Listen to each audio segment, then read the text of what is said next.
Jornal da Rede Alesp.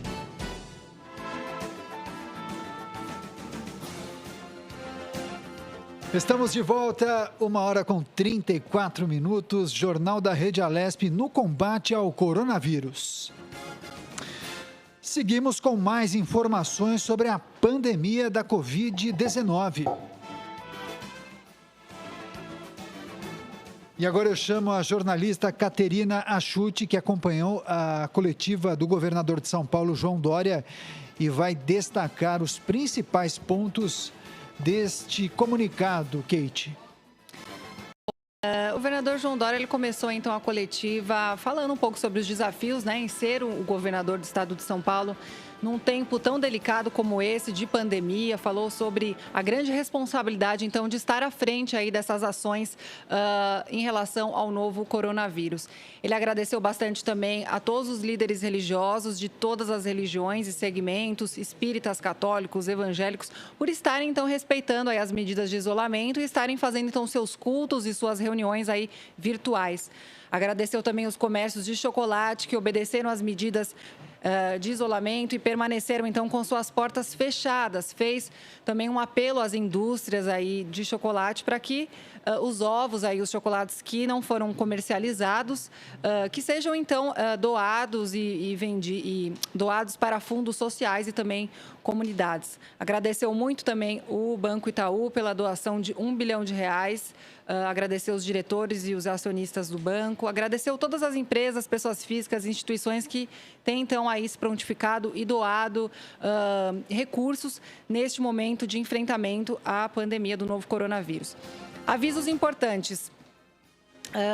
O governador, então, destacou a contratação de 1.185 profissionais da saúde para aí o enfrentamento do novo Covid-19 aqui no estado de São Paulo, tá? Então, 1.185 novos profissionais da saúde serão contratados, entre eles enfermeiros, médicos, técnicos de enfermagem, oficiais de saúde, fisioterapeutas, uma medida aí bastante importante neste momento. Falou também da nova campanha que começa hoje à noite. Tá? Uma campanha que vai ser vinculada, então, aí na televisão, nas rádios, quer dizer, nos meios de comunicação, com essa mensagem clássica, nesse tempo de pandemia, que é Fique em Casa. É uma campanha de 30 segundos, inclusive durante a coletiva ele veiculou aí já uma amostra dessa nova campanha. Uma outra campanha bastante importante que está sendo lançada amanhã, dia 14, que é a campanha de orientação educativa através da vigilância sanitária. Ou seja, agentes da vigilância sanitária estarão aí nas comunidades e também presentes em estabelecimentos comerciais, fornecendo, então, importantes orientações para a população, reforçando, então, as medidas de isolamento, passando, então, e reforçando medidas importantes aqui do estado de São Paulo no combate ao novo coronavírus. Eu tenho certeza que a população tem muitas dúvidas ainda, apesar de toda a informação que circula aí nos meios de comunicação, as pessoas ainda estão com dúvidas. Então, essa é uma campanha educativa aí por parte, então, do governo do estado de São Paulo, que começa amanhã, tá? Dia 14 de abril. Uma boa notícia também que foi dada pelo governador do estado de São Paulo é que os esforços, então, da última semana aí, as campanhas de conscientização, todas as medidas aí que estão sendo tomadas, ajudaram, então, no aumento da população que está, então, aderindo ao isolamento social. Então, na semana retrasada, apenas 47% da população aqui do estado de São Paulo estava aderindo ao isolamento social. Com os esforços mencionados, com as campanhas, com as informações, então, disseminadas na última semana, de 47%, nós subimos, então, para 59%. Tá? Então, 59% da população aderiu aí ao isolamento social. Então, é uma excelente notícia, mas existe aí um desafio muito bem pontuado pelo governador do estado de São Paulo, que é ultrapassar a barreira dos 60% no isolamento social. Tá? Então, o governo ainda quer que a população continue cada vez mais aderindo para que essa estatística aí suba e a gente ultrapasse, então, a barreira de 60%. Uma outra informação bastante importante para finalizar é a coletiva que vai começar a partir de amanhã. Diariamente, então, às 15 horas, na Secretaria de Saúde do Estado de São Paulo, haverá, então, uma coletiva onde informações muito importantes no combate ao coronavírus serão também disseminadas aí para a população, especialmente para a população das comunidades. Então, além dessa coletiva que acontece diariamente, 12h30, aí onde o governador se reúne com o prefeito e outros profissionais da saúde, autoridades, a partir de amanhã terá, então, essa coletiva da 12h30, que já acontece naturalmente nesse período de pandemia, e às 15 horas, uma nova coletiva na Secretaria da Saúde do Estado de São Paulo. Ele disse, inclusive, que membros das secretarias municipais também, provavelmente, poderão participar aí das diversas cidades e municípios aqui do Estado de São Paulo. Então, essas foram as informações, os principais destaques da coletiva do governador João Dória. Agradeço demais as informações trazidas pela jornalista Caterina Achuti. Ela escutou toda a coletiva do governador João Dória. Agora, 1h40, vamos dar prosseguimento ao Jornal da Rede Alesp. Vamos conversar agora com o deputado Ed Thomas, do PSB. Ele vai justamente falar sobre a repercussão da pandemia na região de Presidente Prudente. Como vai o senhor, deputado? Seja bem-vindo. Boa tarde a todos. Jornal da Rede Alesp. Obrigado pela oportunidade, mais uma vez, de poder informar, porque informação, com certeza, é direito do cidadão. Obrigado pela oportunidade. Muito obrigado, viu, deputado, pela gentileza em atender a nossa equipe. Eu gostaria já de saber como está a situação do coronavírus na região de Presidente Prudente.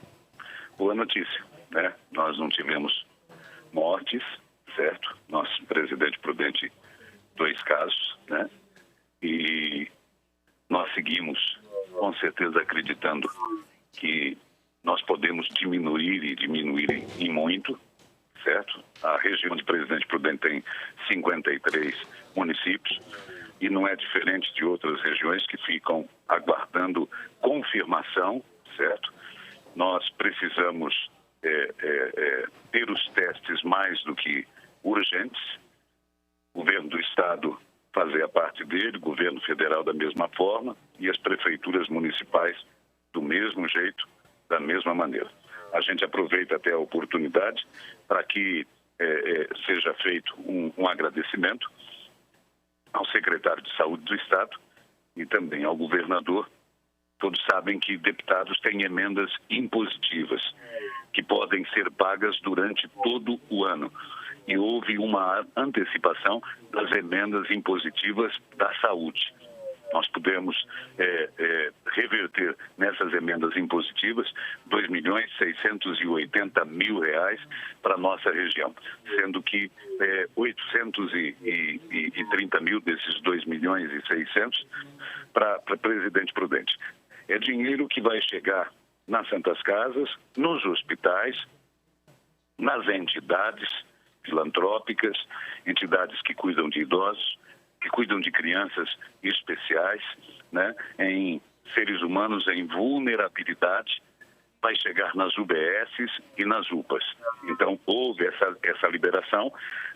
Esperamos que o Estado seja menos burocrático, né, do que para que esse dinheiro chegue aqui na ponta rapidamente, sem aquela burocracia, né, de tempo de apresentação de documentos e mais documentos. Enfim, é compras de equipamentos, é compra de ambulâncias, é compra de testes, enfim, dinheiro que deve chegar. A gente precisa sair do discurso e ir para o recurso, certo? O recurso é o que realmente na ponta resolve. A informação é uma necessidade, é o que estamos fazendo agora, nesse instante, é o que a Rede Alesp está fazendo chegar, né, através da informação, a vigilância sanitária, como anunciado pelo governador, né, de pessoas que venham para informar, que venham para ajudar, principalmente aqueles que mais precisam, aqueles que mais necessitam. Mas é necessário que o dinheiro chegue. A outra boa notícia para a nossa região,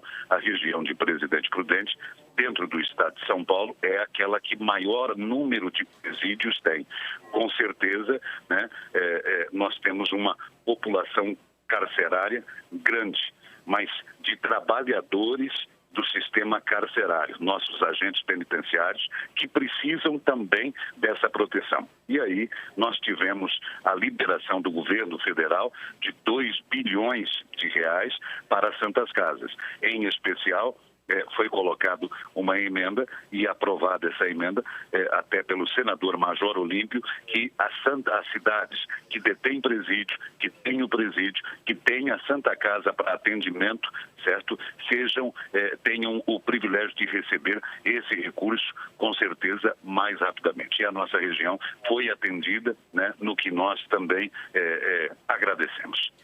O senhor mencionou que a região de Presidente Prudente abriga muitos municípios, mais de 50, me parece, e naturalmente... 53. Exatamente.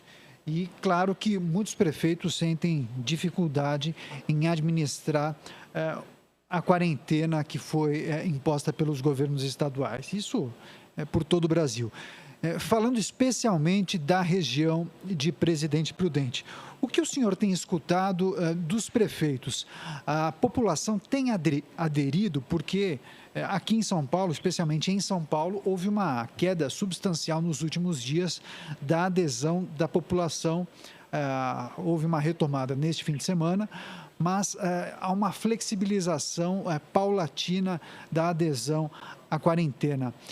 Que avaliação os prefeitos fizeram e compartilharam com o senhor, deputado? Olha, há uma dúvida muito, mas muito grande, e eu creio que toda essa situação de dúvida, né, aconteceu por não sentar na mesma mesa. Ou seja, seja do presidente, de governadores, de prefeitos, de agentes, da consulta à comunidade, né? Nós tivemos na paróquia de São José, em Presidente Prudente, o desabafo do padre, em que ele foi ministrar a missa pela rede social, certo? E foi interpelado pela polícia, e a polícia, cumprindo logicamente o seu papel, assim ele também o disse, dizendo que na igreja não pode ter mais do que 2 pessoas. Ou seja, tudo isso foi provocado, né? As pessoas recebem informações, algumas são verdadeiras, outras não, e os prefeitos da mesma forma. Há uma pressão, com certeza, muito, mas muito grande nos prefeitos quanto ao comércio, né, da abertura de comércio, da flexibilização desse comércio. Há pessoas que não acreditam de forma nenhuma, é triste isso, não tem ninguém aqui contra de forma nenhuma o isolamento.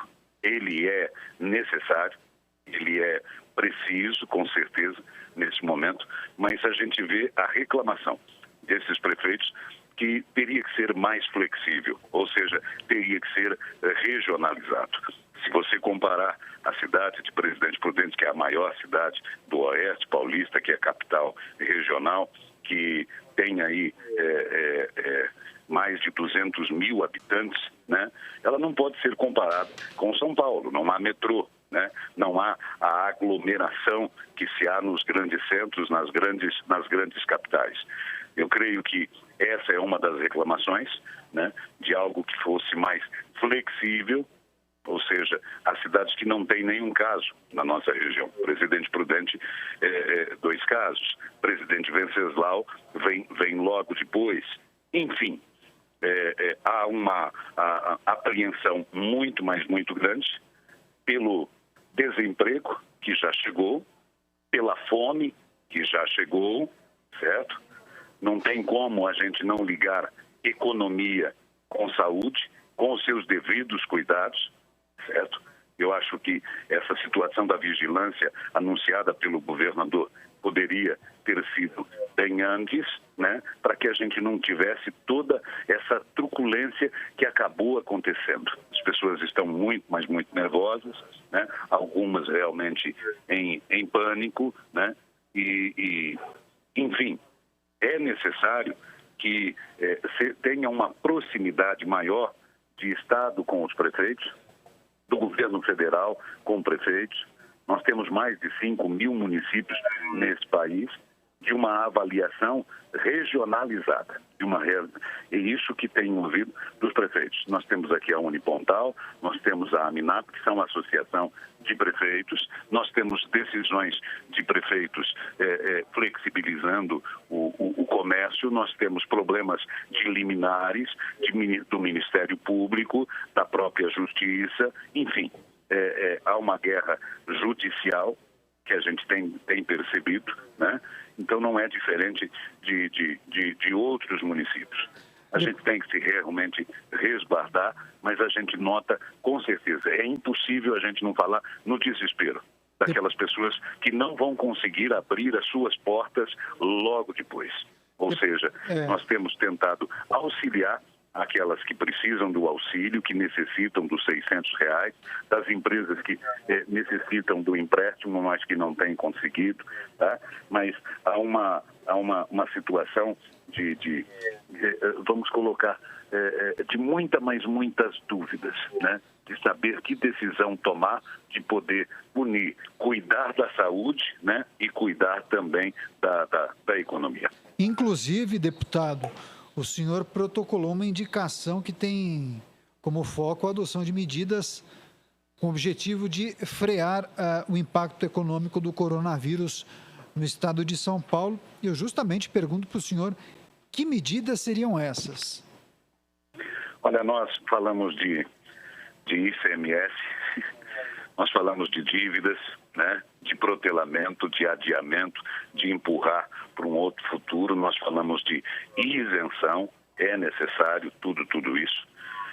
O Estado precisa fazer realmente a sua parte, um Estado que seja protetor, né? Mas o Estado precisa abrir mão de muitas situações, como qualquer cidadão do Estado de São Paulo está abrindo mão muitas vezes do seu ganho, né? Ficando em casa, abrindo mão do emprego, da preservação do emprego. Então, nós indicamos ao governo do Estado, dentre tantas outras situações, por exemplo, nós temos a situação de um hospital psiquiátrico que se chama Bezerra de Menezes. Ele já tem 3 parcelas de um convênio assinado, são R$140 mil por mês, que não está chegando. Entendemos que os recursos devem ser investidos nesse instante, né? É um investimento nesse instante no Covid, no vírus corona, certo? Mas nós não podemos esquecer que há aquelas pessoas que estão em tratamento, que estão em hospitais, que precisam de atendimento, que é necessário cuidar realmente de todos e que o governo do Estado precisa honrar os seus compromissos, certo?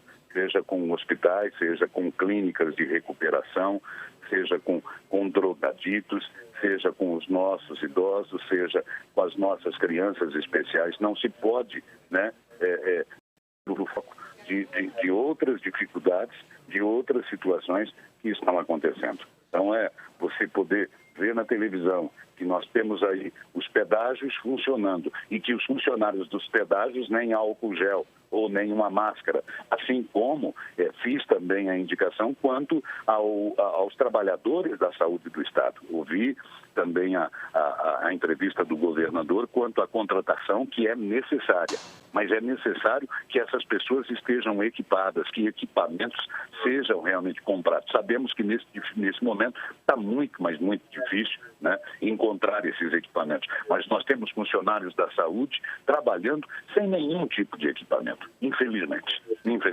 e que outras que são funcionários do Estado, o Estado precisa, da mesma forma que o comerciante não está arrecadando, que não está entrando dinheiro para a indústria, para o comércio, o Estado ele tem que abrir mão também da sua arrecadação, desse protelamento de arrecadação. As pessoas não têm como pagar isso de forma nenhuma. A gente precisa ser realista nessa situação. Que a saúde realmente é mais importante, mas que é difícil tirar a preocupação daqueles que produzem, que pagam impostos e que não terão como pagar impostos porque não estão produzindo. Eu estou conversando com o deputado Ed Thomas, do PSB. Estamos fazendo uma análise da situação que envolve o coronavírus, especialmente na região de Presidente Prudente.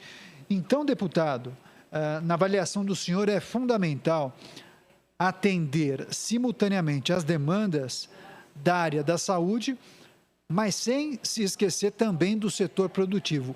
É possível atender essas duas demandas prioritariamente neste momento ou não?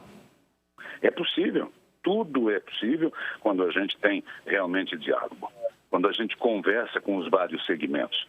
É importante não tomar decisão isolada de forma nenhuma, de jeito nenhum.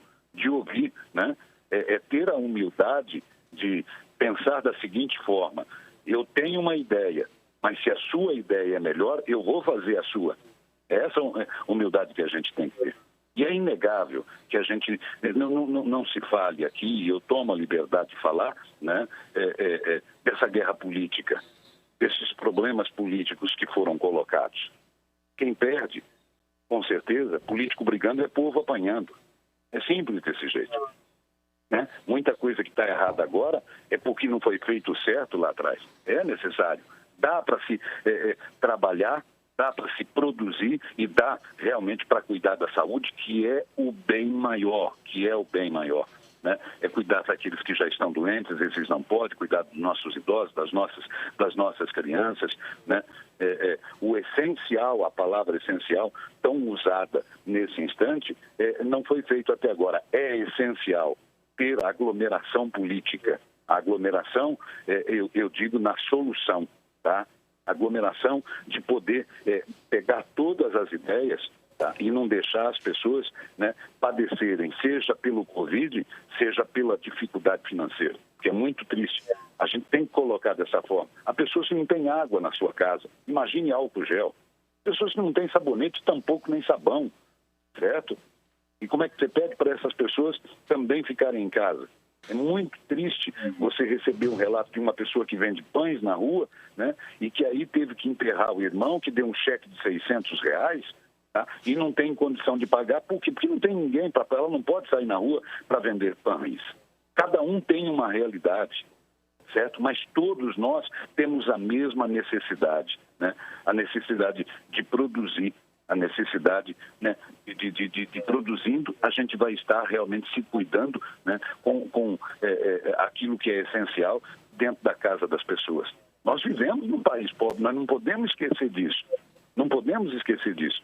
Que muitas pessoas são do mercado informal, ou seja, são 30 milhões no mercado informal. Ou seja, mais de 600 mil empresas já acabaram fechando. A gente não pode fechar os olhos a essa realidade.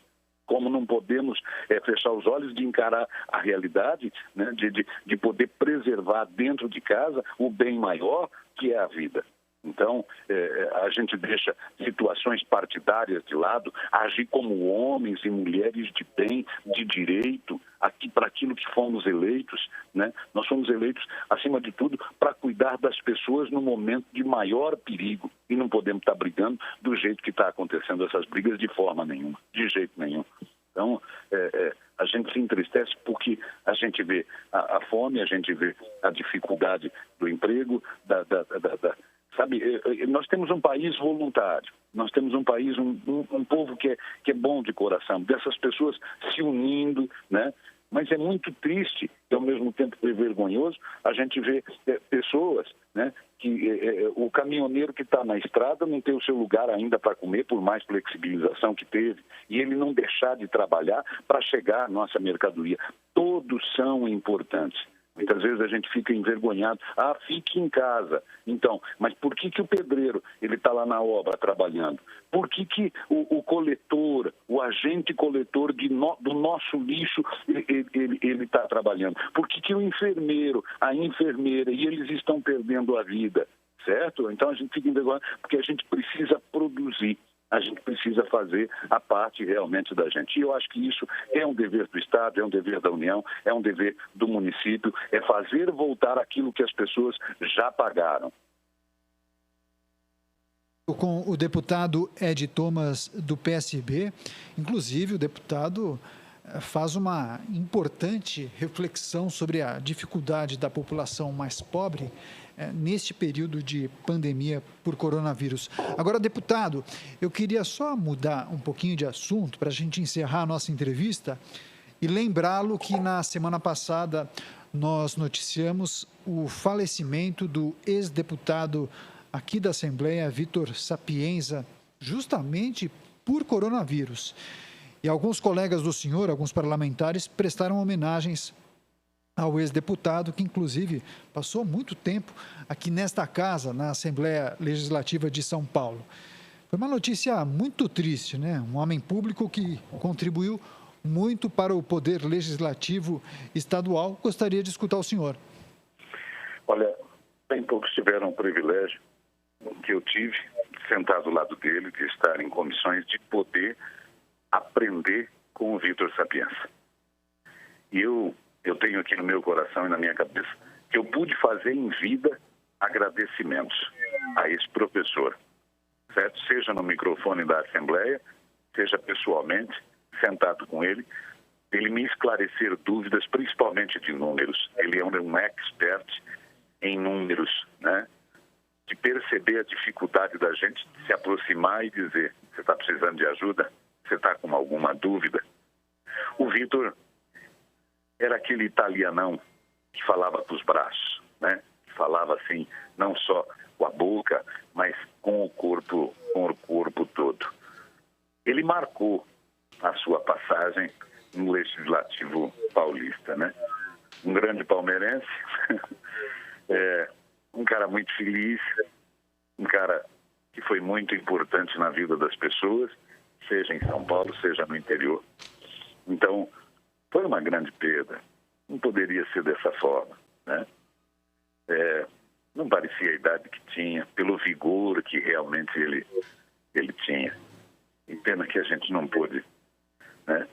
Mas eu fico assim, quando soube da morte, comigo conversando com a consciência, eu pude agradecer por várias vezes todo o ensinamento bom da política boa, da boa política que ele me passou e passou para todos. Foi realmente uma grande perda, né? Uma grande perda. Então, missão cumprida. Poderia ter ficado um pouquinho mais, mas partiu. E ficou as obras, né? Feliz homem que pode partir e deixar obras. E o Vitor deixou muitas obras. Eu conversei agora com o deputado Ed Thomas, do PSB. Muito obrigado por sua participação, deputado. É uma ótima semana e em breve estaremos juntos aqui na Assembleia Legislativa em uma entrevista presencial. Me dá uma oportunidade de poder dar um agradecimento a todos vocês aí, a toda a rede de Alesp.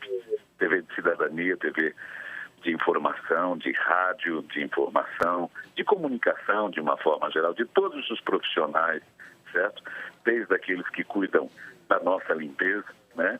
Até você que está aí nesse microfone, a diretoria, o presidente Cauê, enfim, de agradecer essa oportunidade grandiosa da gente poder passar o pensamento da gente e de dizer: você não precisa concordar comigo, mas se a gente puder sentar e trocar ideias, vamos fazer o melhor não para nós, mas para aqueles que mais precisam de nós. Muito obrigado. Muito obrigado e um grande abraço. Grande abraço. 2h02. Agora mais entrevista, hein? Participação ao vivo da deputada Beth Saão, do PT. Vamos falar sobre o projeto de lei que cria a obrigatoriedade de testes para a Covid-19. Deputada, seja muito bem-vinda. Obrigado pela presença. Eu que agradeço o convite. Estamos à disposição. Perfeito. Para começar, justamente, gostaria de saber, então, mais sobre esse projeto de lei que tem o objetivo de criar a obrigatoriedade para testes para coronavírus. Por favor. Bem, na verdade, a gente já deveria ter uma quantidade muito maior dos testes disponibilizados para a população do que nós temos ainda no Estado. É muito pouco a quantidade. E você veja, por exemplo, um estado como o Ceará, eu vi ontem o governador de lá falando, está adquirindo quase 300 mil novos testes, os chamados testes rápidos. Embora eles não tenham tanta eficiência quanto os testes tradicionais, mas, de qualquer modo, é um alento, é um indicativo importante. Então, São Paulo ainda está muito, muito, muito atrasado nessa questão. A gente entende que todo o mundo inteiro está procurando testes, mas eu acho que a gente precisa fazer um esforço grande para poder ampliar esses testes, para que a grande parte da população possa ser submetida a eles. E nós temos aquilo que muitos outros lugares não têm, nós temos institutos de pesquisa e de produção que são importantíssimos. Infelizmente, ao longo dos últimos anos, muitos deles foram sucateados, ficaram com pouca gente, faltam técnicos, faltam pesquisadores, faltam assistentes, porque muita gente aposentou e essa mão de obra não foi reposta, e isso tudo acaba dificultando esse trabalho, né? De qualquer modo, esses institutos ainda reúnem uma expertise muito importante nesse momento, e eles têm capacidade e competência de produzir, talvez até em maior escala, do que já vem sendo feito, como é o caso do Instituto Butantan, como é o caso do próprio Instituto Adolfo Lutz.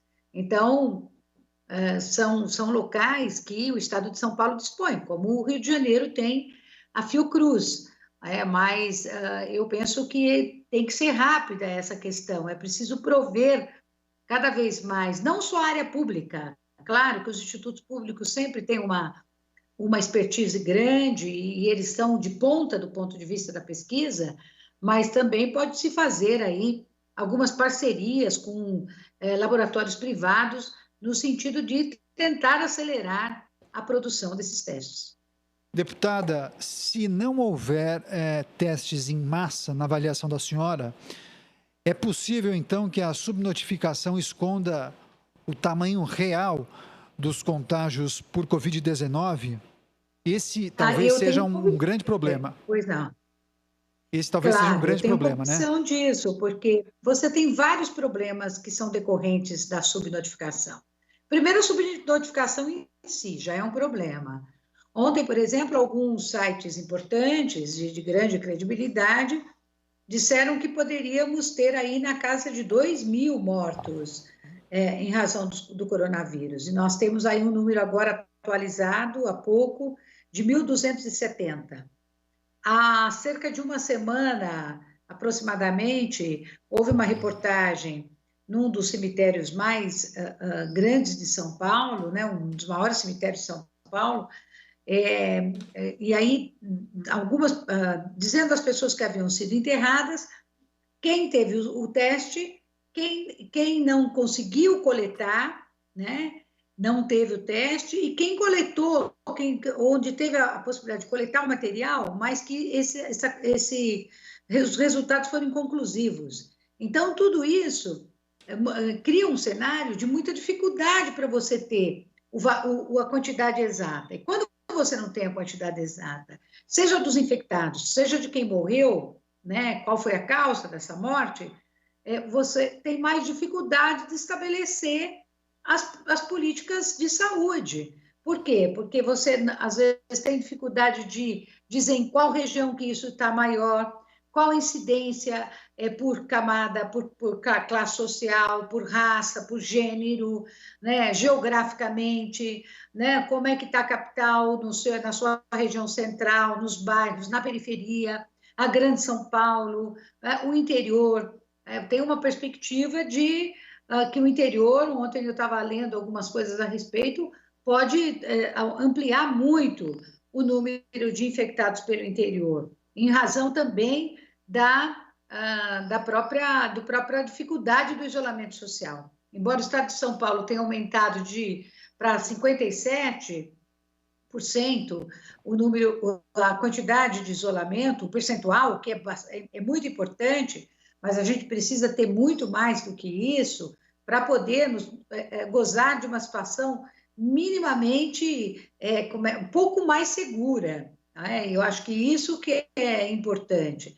Então, a ausência de testes, ela nos leva a grandes problemas, né? Desde a dificuldade de implementação dessas ações na área de saúde, né? Passando, às vezes, por conta de profissionais que atuam nesta área, os profissionais da saúde, que precisam ser todos, na sua grande, não é nem na maioria, na sua totalidade, testados. Porque se eles tiverem algum indício de que estão com o vírus, eles precisam ser imediatamente afastados, já que eles lidam com outras pessoas. Então, eles podem ser também agentes que acabam contaminando os próprios pacientes. Então, esses testes precisam já imediatamente atender os profissionais de saúde. Esse é um ponto. Outro ponto, que ele precisa atender quem está na rua trabalhando, né? As pessoas que são imprescindíveis para que nós possamos ficar em casa. É o pessoal da imprensa, os lixeiros, o pessoal da segurança, policiais, né? Policiais civis, policiais militares, os trabalhadores dos supermercados, os trabalhadores das farmácias, os trabalhadores dos postos, enfim, todo esse pessoal que está na linha de frente também, né, permitindo que nós possamos ficar em casa, porque eles atendem às demandas daqueles que estão em casa, também precisam receber, em primeiro momento, esses testes. Então, o que nós estamos acompanhando é que é muito pouco ainda a quantia disponibilizada no Estado através da Secretaria Estadual de Saúde.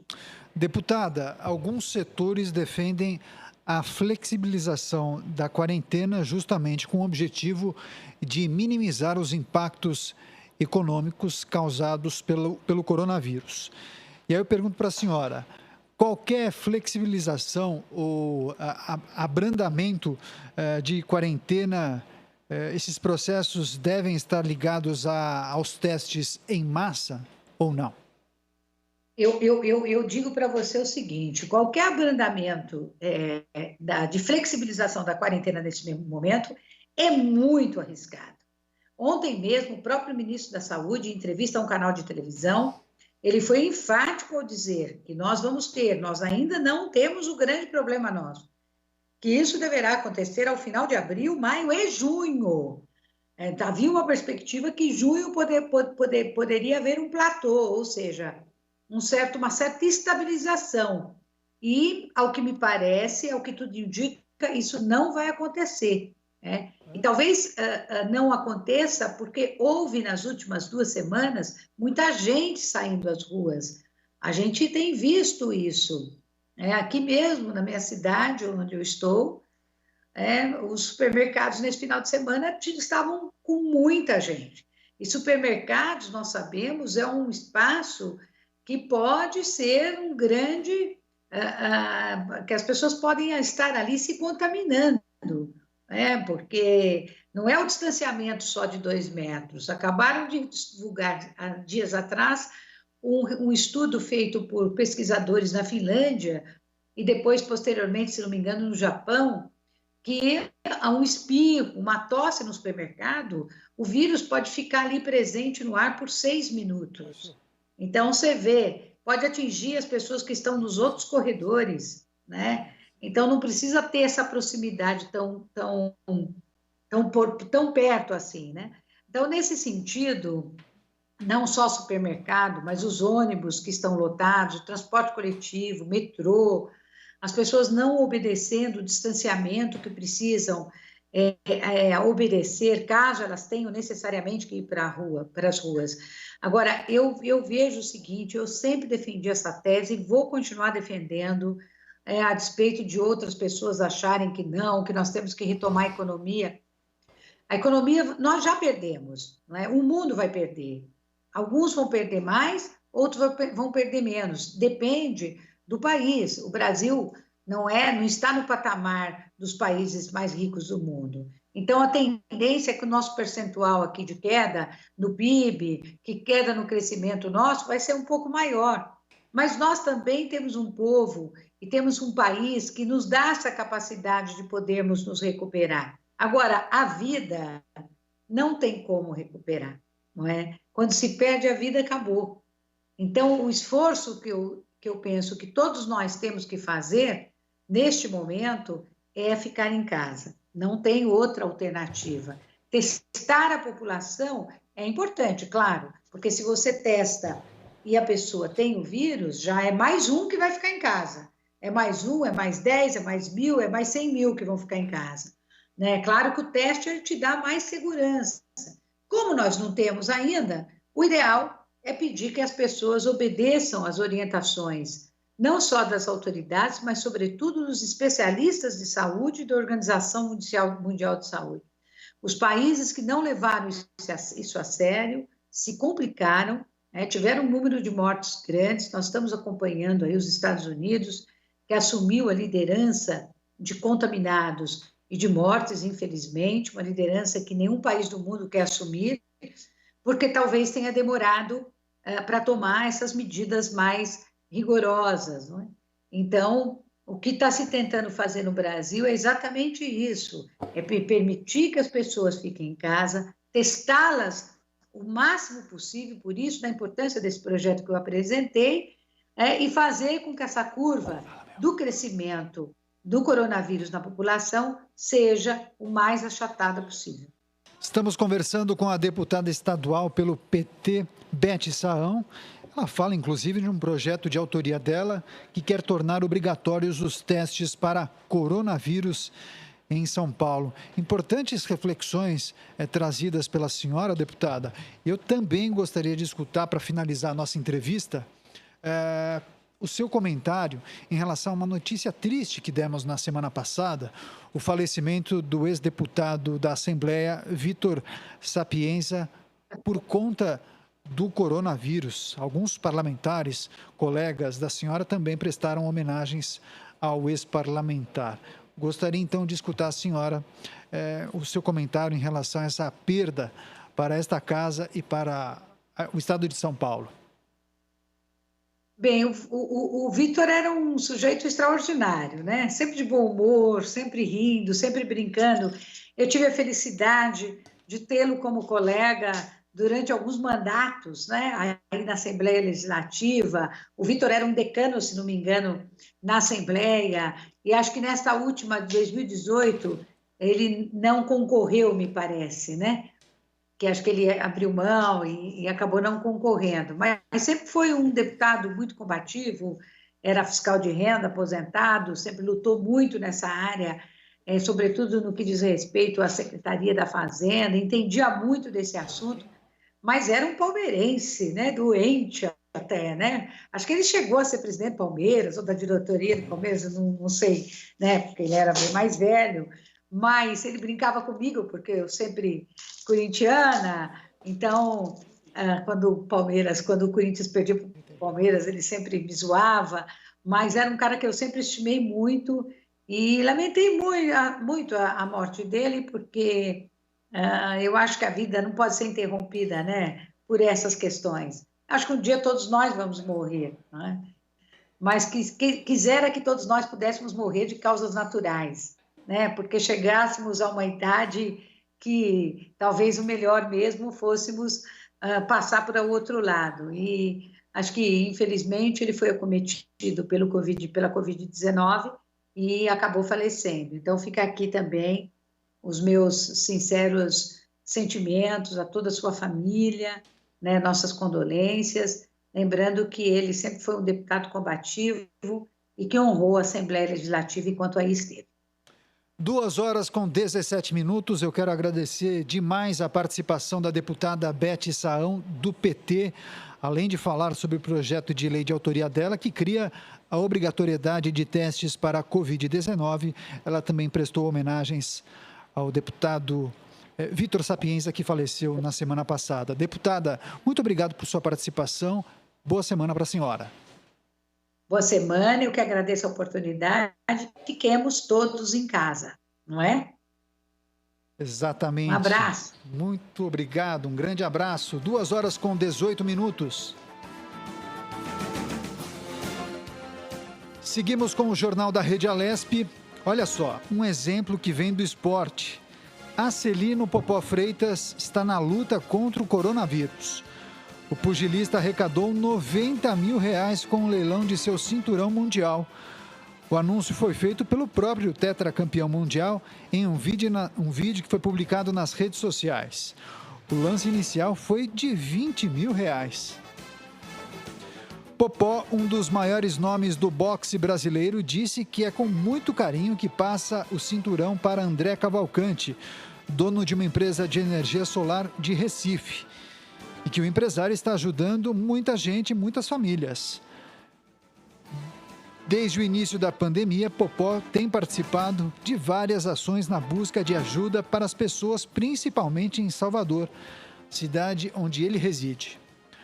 O pugilista agradeceu ao novo dono do cinturão e pediu que ele guarde com muito carinho, como ele fez. Popó justificou a decisão de ficar sem um dos bens materiais mais preciosos. Para o ex-campeão dos superpenas e leves, tem muita gente passando dificuldade e essa foi a forma de ajudá-los. O cinturão da AMB foi conquistado em 2002, quando o lutador baiano derrotou o cubano Joel Casamayor por pontos em Las Vegas, nos Estados Unidos, em um dos duelos mais importantes e difíceis do pugilista nacional.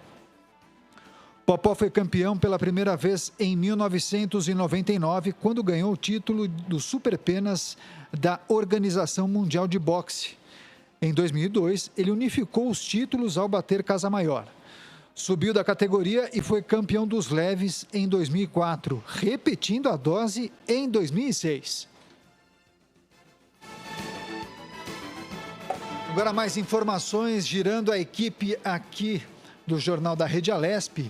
Vamos chamar a repórter Amanda Nascimento. Amanda, seja muito bem-vinda e gostaria de saber o que você traz para a gente. Boa tarde. Boa tarde, Daniel. Boa tarde, Caterine, e a todos que nos acompanham pela Rede Alesp. Bom, vamos falar um pouquinho sobre o período de quarentena aqui no estado de São Paulo. Esse período foi prorrogado e deve seguir até o dia 22 de abril. Essa medida vale para todos os 645 municípios paulistas. De acordo com projeções feitas pelo governo estadual, o isolamento social, que nada mais é que evitar aglomerações e até mesmo o contato próximo entre as pessoas, pode evitar mais de 160 mil mortes só aqui no estado de São Paulo. Portanto, uma medida aí para tentar frear a disseminação do novo coronavírus. E mais uma medida tomada pelo governo estadual, aí no intuito de enfrentar essa pandemia do coronavírus, é a construção de mais um hospital de campanha. Este novo hospital vai ficar localizado no Complexo Desportivo Constâncio Vaz Guimarães, que é mais conhecido como Complexo Desportivo do Ibirapuera, bem próximo da Assembleia Legislativa de São Paulo, né, onde vocês estão, exatamente na mesma região. E esse hospital também tem como foco o atendimento às pessoas diagnosticadas com Covid-19. Esse hospital deve ser inaugurado no dia 1º de maio. Vai ter aí uma estrutura de 240 leitos de baixa complexidade, 28 leitos de estabilização, que são para os casos mais graves, além de consultórios médicos, sala de descompressão e equipamento para tomografia. Além de toda essa estrutura, né, esse hospital de campanha do Complexo do Ibirapuera deve contar com o trabalho de 800 profissionais de saúde, vai ter aí uma estrutura de 7.500 metros, que deve ocupar o gramado e também parte da pista de atletismo do complexo desportivo. Vale lembrar que as pessoas que serão atendidas nos hospitais de campanha devem ser encaminhadas pela unidade de pronto atendimento. Com esse hospital do complexo do Ibirapuera, a cidade de São Paulo vai passar a contar com 3 hospitais de campanha. Lembrando que nós já temos um no estádio do Pacaembu e também um no Parque Anhembi. Uma outra informação aqui dada pelo governador João Dória é que esses hospitais de campanha são importantes porque eles liberam as unidades de saúde para atender os casos mais graves. Com esses 3 hospitais de campanha aqui na cidade de São Paulo, são acrescentados 2.240 leitos para tratar os casos mais simples, né, os chamados casos de baixa complexidade. Essas são medidas para aumentar a assistência às pessoas infectadas pelo coronavírus aqui na cidade de São Paulo. E como o governador citou na coletiva, muito importante que as pessoas sigam a quarentena, sigam o isolamento social. Bom, por hoje é isso. É com vocês aí no estúdio. Informações importantes das medidas que estão sendo tomadas pelas autoridades durante a pandemia por coronavírus. Girando os destaques, olha só, o Hospital de Campanha do Pacaembu, na Zona Oeste de São Paulo, registrou a primeira morte neste domingo por coronavírus. De acordo com a Secretaria Municipal da Saúde, o paciente de 36 anos, portador de doença de Chagas, apresentou piora clínica e faleceu. O hospital começou a receber pacientes na segunda-feira, dia 6. Até às 3 da tarde de ontem, os 2 hospitais de campanha da cidade de São Paulo registravam 74 pacientes internados. O Hospital do Pacaembu tem 61 leitos ocupados, sendo 55 pacientes em leitos de baixa complexidade e 6 salas de estabilização que são equipadas com recursos para tratamento de pacientes mais graves. Já o Hospital de Campanha do Anhembi, que conta com 326 leitos prontos, tem 13 pacientes internados em leitos de baixa e média complexidade. Desses, 12 estão em leitos de enfermaria e 1 na sala de estabilização. Chegou o momento de mais entrevista aqui no Jornal da Rede Alesp. Vamos conversar com André Saconato, ele é economista da FEComércio. Ele vai nos falar sobre o fim do PIS/PASEP. Seja muito bem-vindo, André, tudo bem? Olá, boa tarde a todos, tudo bem? Muito obrigado pelo convite. Obrigado pela gentileza em atender a nossa equipe.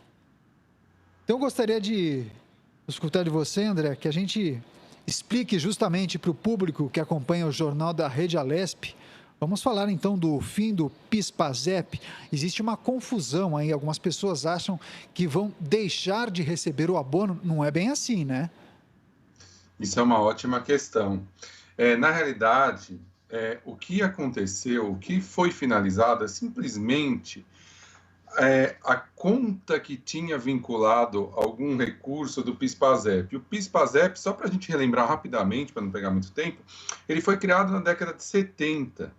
E desde a Constituição de 88 não recebe nenhum aporte nas contas das pessoas físicas. Então, você, se temos uma conta do PIS/PASEP, a última vez que ela recebeu algum aporte foi em 88. Essa conta, que tinha um certo valor, o governo extinguiu e pegou esses recursos e colocou na conta do FGTS. Isso não tem absolutamente nada a ver com o abono do PIS/PASEP.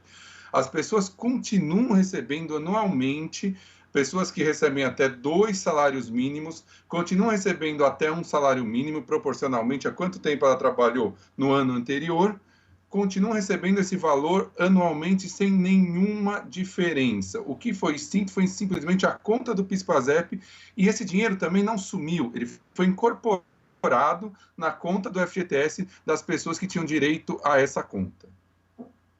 Perfeito. Então, é importante esse esclarecimento, porque muitas pessoas acabaram achando que seriam prejudicadas no futuro com essa extinção.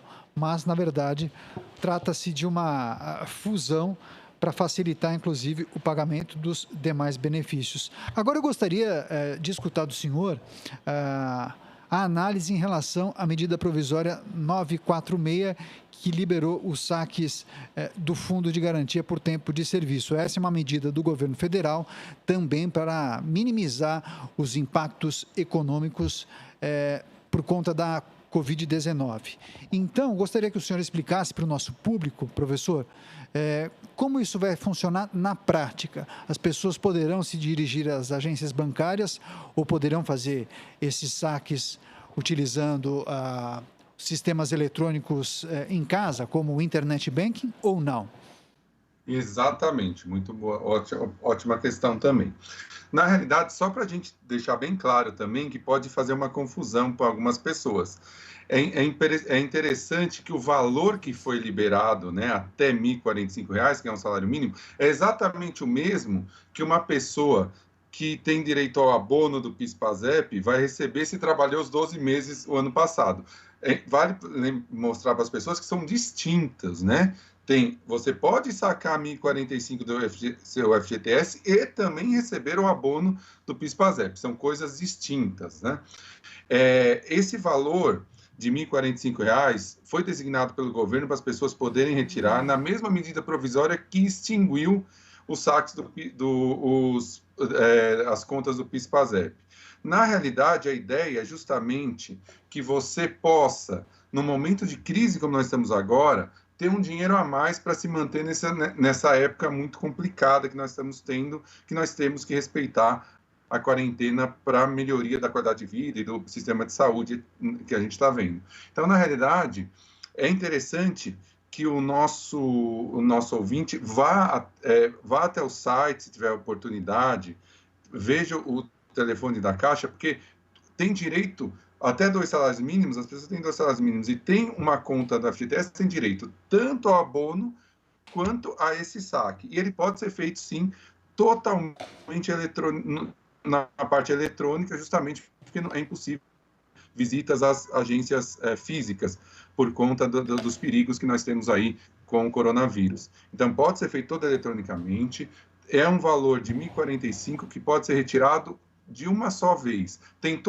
lá as pessoas vão encontrar um calendário feito pela Caixa. A Caixa detalhou esse calendário para quando cada um recebe, quanto recebe e qual é a sua... dependendo de quanto tempo você trabalhou em 2009, qual é o valor que você recebe do abono do PIS/PASEP e os R$ 1.045 que você pode sacar do FGTS, que são coisas distintas. Perfeito. Agora, André, caso o contribuinte tenha mais de uma conta, é possível realizar o saque deste valor que você mencionou, R$ 1.045, em mais de uma conta ou não? Não, na realidade, R$ 1.045 é o limite por trabalhador. O que pode acontecer é ter várias contas que não somam R$ 1.045, né? São contas antigas, contas inativas, e aí o que o governo faz? Ele vai retirando, desde a mais antiga até a mais nova, ele vai retirando esse valor, mas até somar R$ 1.045, que é o valor do salário mínimo. Esse é o valor máximo que cada CPF pode retirar da sua conta da FGTS nesse momento. Perfeito, eu conversei com o André Saconato, assessor econômico da FEComércio. Muito obrigado por sua participação. Volte mais vezes ao Jornal da Rede Alesp. Eu que agradeço, estou à disposição sempre que vocês precisarem. Muito obrigado pelo convite. Muito obrigado. Agora, 2h31, ponto final nessa edição. Muitas participações, muitas notícias e quero agradecer demais ao Josiel Cândido e Roberto Dias pela sonoplastia. Coordenação da Rádio Alesp, Fabio Lautran. Diretor da Rede Alesp, Gilberto Caracanha. Diretoria Executiva da TV, Lilian Busato. Diretor de Comunicação da Alesp, Matheus Pérez Granato. Chefia de Redação, Rogério Pincelli. O editor responsável é o Mauro Quadros Idoeta. Web Imagens, Carol e Dani. Produção e edição, Fabiana Durbano, Márcio Pedroso, Márcia Flores, Mônica José, Eduardo Tedesco e Edenilson Silva. Na apresentação, esse jornalista que vos fala, Daniel Caniato, e também esteve aqui comigo a minha amiga Caterina Achuti. O Jornal da Rede Alesp está aqui na luta contra o coronavírus e hoje não temos mais tempo. Não se esqueça que você pode deixar a sua opinião, sugestão no nosso WhatsApp. O número é o DDD 11 98457 8129. Deixa a sua mensagem e a gente, claro que deixa aquela mensagem importante para você. O isolamento social é muito importante para a gente vencer o coronavírus. Muito obrigado por sua companhia, muito obrigado por sua audiência. Até a próxima. Tchau, tchau.